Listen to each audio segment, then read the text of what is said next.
ലോകത്തിലെ തന്നെ നമ്പർ 1 ശക്തിയായ ഒരു രാജ്യം, പലതിലും വില്ലൻ പരിവേഷത്തോടെ വിജയം കണ്ടെത്തിയ വൻ സൈനിക ശക്തി, സർവ്വസന്നാഹങ്ങളും ആയുധശേഖരങ്ങളും സമ്പത്തും ആവശ്യത്തിലധികമുള്ള ഈ രാജ്യം ആഗോള ശക്തികളിൽ തന്നെ വമ്പന്മാരായ അമേരിക്കയാണ്.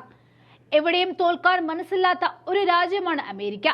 നാണക്കേടും പ്രതിസന്ധികളും മറച്ചുപിടിക്കാൻ എന്ത് കുതന്ത്രങ്ങളും പയറ്റി സ്വന്തം പൗരന്മാരെ അടക്കം വഞ്ചിച്ച സാമ്രാജ്യത്തിന്റെ പവർ നിലനിർത്താൻ ശ്രമിക്കുന്ന ലോക പോലീസാണവർ.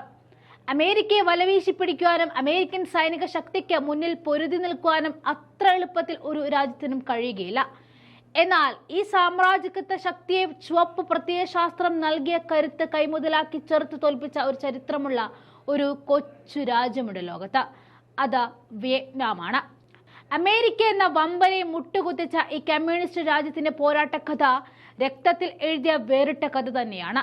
യുദ്ധം ജയിക്കാൻ ആയുധബലവും ആൾബലവും മാത്രം പോരാ എന്ന് അമേരിക്കയെ ബോധ്യപ്പെടുത്തിയ ഈ കഥ ഇസ്രയേലിന് വേണ്ടി പൊരുതാൻ ഇപ്പോൾ പശ്ചിമേഷ്യയിൽ കാത്തുകിടക്കുന്ന അമേരിക്കൻ സൈനികരും ഓർക്കുന്നത് നല്ലതാണ്. ഏകപക്ഷീയമായ ഒരു വിജയം അത് എന്ത് ടെക്നോളജി ഉപയോഗിച്ച് ഇറാനെ ആക്രമിച്ചാലും അമേരിക്കയ്ക്കും ഇസ്രയേലിനും ഉണ്ടാകുകയില്ല.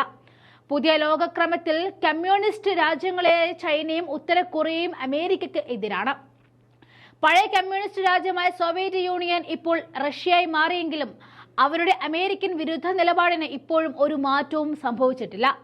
ഈ രാജ്യങ്ങളുമായി ഏറെ അടുപ്പം പുലർത്തുന്ന ഇറാൻ ആക്രമിക്കപ്പെട്ടാൽ അത് കൊണ്ടുതന്നെ അവൻ തിരിച്ചടി ഉറപ്പാണ്.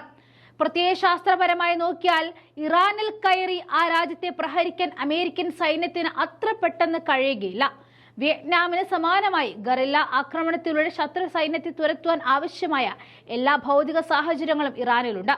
അത്തരമൊരു സാഹചര്യം ഉണ്ടായാൽ ഇറാൻ ശത്രുക്കളുടെ ശവപ്പറമ്പായാണ് മാറുക. ആകാശമാർഗമുള്ള യുദ്ധത്തിനാണ് അമേരിക്കയും ഇസ്രയേലും പ്രതീക്ഷ അർപ്പിക്കുന്നത്. അതിൽ ഈ രാജ്യങ്ങൾക്ക് മേൽക്കോയ്മ ഉണ്ടെങ്കിലും അത്തരം സാഹചര്യത്തിൽ ഇറാനെ പിന്തുണയ്ക്കുന്ന മറ്റു രാജ്യങ്ങൾ ഇടപെട്ടാൽ കളി മാറും. മാത്രമല്ല, റഷ്യ എന്തൊക്കെ ആയുധങ്ങളാണ് ഇറാന് നൽകിയിരിക്കുന്നത് എന്നതും യുദ്ധം പൊട്ടിപ്പുറപ്പെട്ടാൽ മാത്രമേ അമേരിക്കയ്ക്ക് പോലും മനസ്സിലാക്കാൻ കഴിയുകയുള്ളൂ. ആണവായുധം പ്രയോഗിക്കാൻ റഷ്യക്കാണ് മടിയുള്ളത്. എന്നാൽ ആ മടി ഇറാന് ഉണ്ടായിരിക്കുകയില്ല. ഈ ഘട്ടത്തിൽ അതും നാം അറിയേണ്ടതുണ്ട്. സ്വയം രക്തസാക്ഷിയാകാൻ സന്നദ്ധയുള്ള ചാവേറുകളിൽ സമ്പന്നമായ രാജ്യമാണ് ഇറാൻ. അമേരിക്കയ്ക്ക് എതിരായ അവരുടെ പോരാട്ടത്തിന് ആവേശം പകരുന്നത് വിയറ്റ്നാമിന്റെ ചങ്കുറപ്പാണ്. പ്രത്യയശാസ്ത്രങ്ങൾ വ്യത്യസ്തമാണെങ്കിലും അമേരിക്കയ്ക്ക് എതിരായ നിലപാടുകളിൽ അമേരിക്കൻ വിരുദ്ധ രാജ്യങ്ങൾക്ക് എല്ലാം തന്നെ ഒരേ മനസ്സാണുള്ളത്. മുറിവേറ്റ മനസ്സുകളുടെ പകയോട് കൂടിയാണ് യഥാർത്ഥത്തിൽ അമേരിക്കയ്ക്കും ഇസ്രയേലിനും ഇനി ഏറ്റുമുട്ടേണ്ടി വരിക. അത്തരമൊരു സാഹചര്യത്തിലേക്കാണ് ലോകം ഇപ്പോൾ നീങ്ങിക്കൊണ്ടിരിക്കുന്നത്. മറ്റു രാജ്യങ്ങളുടെ ആഭ്യന്തര കലഹങ്ങളിൽ ചെന്ന് പക്ഷം പിടിക്കുക എന്നത് അമേരിക്ക എന്നും ചെയ്തു പോന്നിട്ടുള്ള ഒരു കാര്യമാണ്. എന്നാൽ എന്നും അത്തരത്തിലുള്ള ഇടപെടലുകൾ കൊണ്ട് സാമ്പത്തികവും സൈനികവുമായ നേട്ടങ്ങൾ മാത്രം ഉണ്ടായിട്ടുള്ള അമേരിക്കയുടെ ചരിത്രത്തിലേറ്റ കറുത്ത അധ്യായമാണ് വിയറ്റ്നാം. യുദ്ധലോകത്തെ രാജാക്കന്മാരെന്ന തലക്കനം സ്വയം വെച്ച് പുലർത്തുന്ന അമേരിക്കയ്ക്ക് വിയറ്റ്നാമിലേറ്റ പഴയ തിരിച്ചടിയാണ് ഇന്നും നാണക്കേടുണ്ടാക്കുന്നത്. ആ കഥ എങ്ങനെയെന്നത് നമുക്കും വിശദമായി ഒന്ന് നോക്കാം.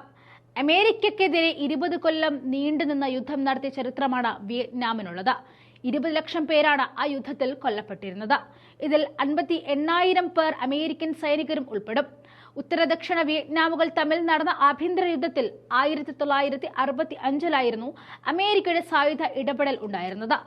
അന്നത്തെ അമേരിക്കൻ പ്രസിഡന്റ് എയ്സൻഹോവർ തന്റെ ഡൊമിനോസ് തിയറി കൊണ്ട് വിയറ്റ്നാം അധിനിവേശത്തിന് വേണ്ട ന്യായങ്ങൾ ചമച്ചു. 1959 തന്നെ ഈ രണ്ട് കക്ഷികൾക്കിടയിലുള്ള യുദ്ധം തുടങ്ങിയിരുന്നു. 60കളുടെ തുടക്കത്തിൽ ആദ്യം ഇപ്പോൾ ഇസ്രയേലും യുക്രൈനും നൽകുന്ന സൈനിക ഉപദേശങ്ങൾ മാത്രമായി അമേരിക്ക ഇടപെടൽ ഒതുങ്ങി നിന്നിരുന്നു.